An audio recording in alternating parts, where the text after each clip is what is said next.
Hello everyone, and welcome to another episode of Gaius' Grimore.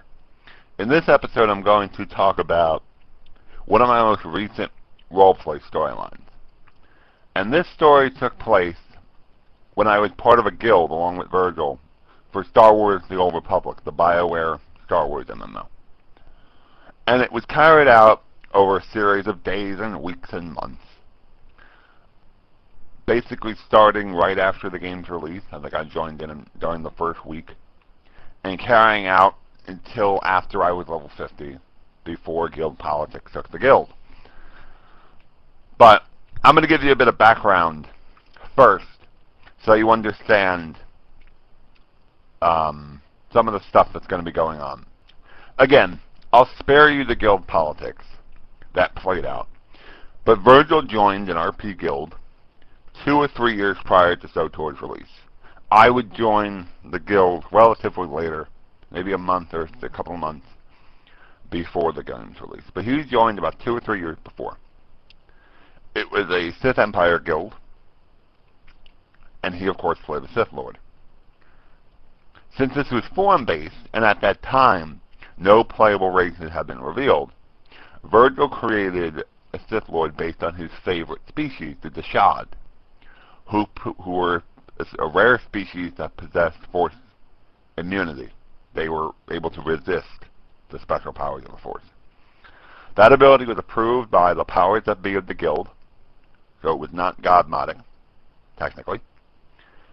And his story, generally, was he was a servant of an older Sith Lord, and he was preserved in carbonite, only to be thawed out, whatever time later, and joined the Sith organization that was the guild. Now, this was all prior to the announcement of Kemval and any information of the story coming out involving a Deshad locked in stasis, to the point where it became a joke in the guild that BioWare had stolen his idea. But no one actually believed that. It was a joke. Now, obviously, someone cannot roleplay a non-playable race in an MMO. And the solution was to use Sith magic to transfer Zorg, that was the name of the character Zorg, essence, from the Deshad body, which I think what they said was entering a state of decay, or something was going wrong with his Deshad body. And his essence was transferred into the body of a tall, muscular Sith pureblood, who may have been his master's preserved body, or a descendant of his master, or just some poor bastard.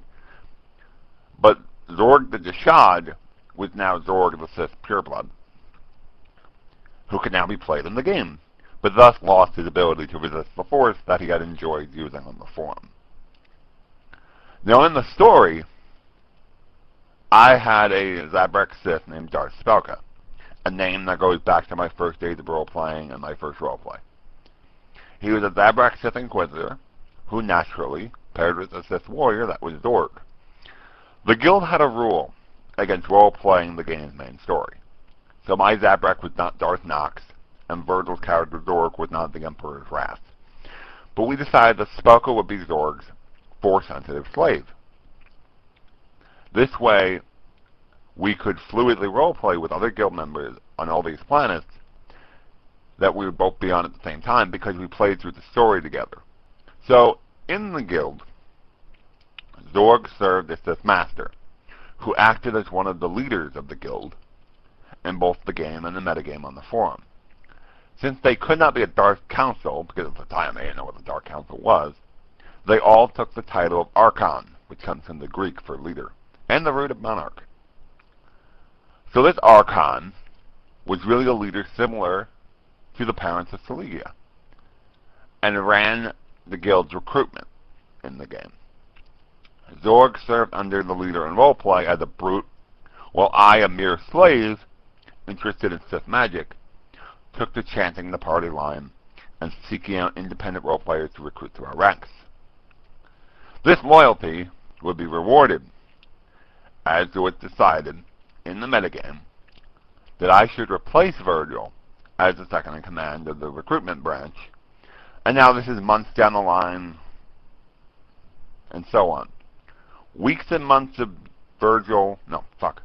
weeks and months of Zorg owning my character as property, as a literal slave. His orders were mine to follow, and I was the one to face the brunt of his violence. All that was now going to be reversed. Or rather, it was going to be changed. So Zorg and Spelka were brought before the Archon on Roman Koth, where this promotion was announced.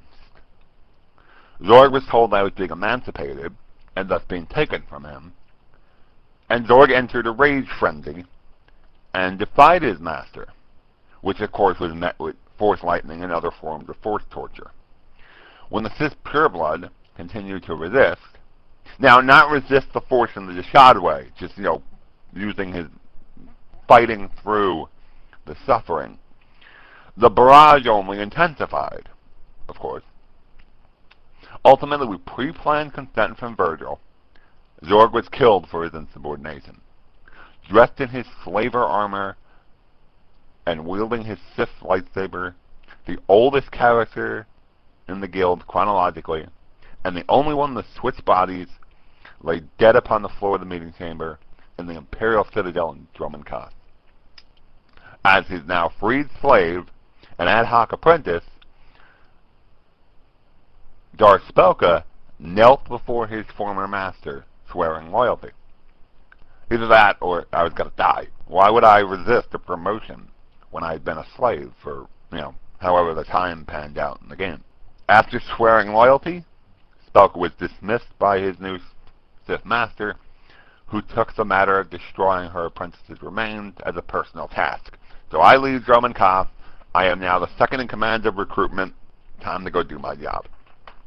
Not long after his promotion, and I say that as in like a week, or a couple of weeks, Spelka began to conspire to raise Zorg from the dead, and use his essence, put it in a new body, and basically force him to be his enforcer, to be his warrior slave, because his power base was going to be at risk. There was this rivalry between him and another character, and he didn't think he'd be able to win it. So he wanted to bring back Zorg from the dead, and what the Sith Lord without a good conspiracy. Due to guild politics, the Archon of recruitment needed to be moved to replace another Archon. I believe it's the Archon of diplomacy or something like that. Thus the leadership was open, and rules of succession, Spelka was promoted to be Archon in the game, and I was made the leadership guy. The rule of the not role-playing the story still stood, but it's kind of funny how I wasn't Darth Nox, I was Darth Spelka, but I was still a slave who became an apprentice who became a leader of the Sith organization. Now, let's go back to Zorg. The Zorg's account wasn't deleted. Virgil did not delete the account. So Virgil still existed, and he would dress him up in social gear and use him as like a bulky stormtrooper or a Tusken Raider, or like NPC roles that we would need someone that when we needed him. And he killed them all because he felt it was really a one-note character, who, in his words, was getting sort of boring to play since there was no diplomacy to him. He was a brute who fought, killed, raped, and insulted anyone who crossed his path. Like, I remember, I usually do this on a script, but this isn't a script, I'm just going to tell the story. I remember there was this meeting between this guild and a couple other RP guilds from all factions on Nar Shaddaa, in a Nar Shaddaa cantina. And Virgil basically comes in threatening people and wanting to fight people and just lounging around on the couch and being a general ass. To the point where, like, we got to deal with this guy. But that was the kind of person he was. He was the kind of character he was, rather. He did not really care, because he's like, okay, I'm going to do what I want. Which, ultimately led to him being killed.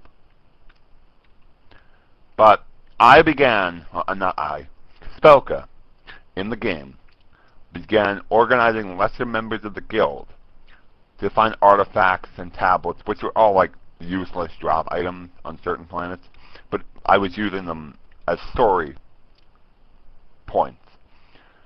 So I could sort of RP out my secret research to bring Zorg back from the dead. and into the world of the living. Unfortunately, the reality of guild politics took hold and things collapsed. And as a result, the storyline was never completed. Therefore, Zorg was never revived. Darth Spoka's career in SWTOR ended as a slave-turned-leader. And because of that guild politics, I ended up leaving the guild. So he was no longer in that position. The Darth Spoka can't really be role-played anymore consistently. And, of course, I was sort of driven off SWTOR for a number of reasons. But, yeah. So the guild collapsed, which is unfortunate because I had a lot of fun RPing Spoka, you know, being the recruiter and whatnot. Now, that was the overarching story of my time as a Sith Inquisitor in Star Wars The Old Republic. Spoka, due to specialization alterations in the metagame, of course, wielded lightning and healing abilities and became a scholar of the Force at one time or another. And he traveled across the galaxy. And I really loved to roleplay his search for knowledge. I spent a lot of time on Nal Hutta. If you know anything about SWTOR, Star Wars The Old Republic, Nal Hutta, you know, the adopted Hutt homeworld, is the place where Imperial agents and bounty hunters begin. If you're a Sith, either a Sith Inquisitor or a Sith Warrior, there is no story at any point in your story at all where you have to go to Nal Hutta. But I loved going to Nal Hutta. I loved how Nal Hutta looked. And I actually roleplayed my character being interested in how the chemicals and the pollution of Nal Hutta, I think they're chem lizards or whatever they're called, how those chemicals altered the life there compared to how the Force altered creatures on Korriban and Nar Shaddaa. So I really gave, not Nar Shaddaa, Korriban and Dromund Kaas, I don't know why I said Nar Shaddaa. So I really gave him this scientific mind, this mystic, like the scientific mage in that way. And as he traveled around the galaxy, first as a house pet of an evil Deshad, going on to when he was this leader who was commanding initiates to, you know, kill a bunch of things and bring them back tablets, it was really awesome. It was incredibly interesting to roleplay and experience roleplay as a part of the guild and part of the story. I ranked it up at one of my most enjoyable role-playing experiences, even though it really didn't have a conclusion.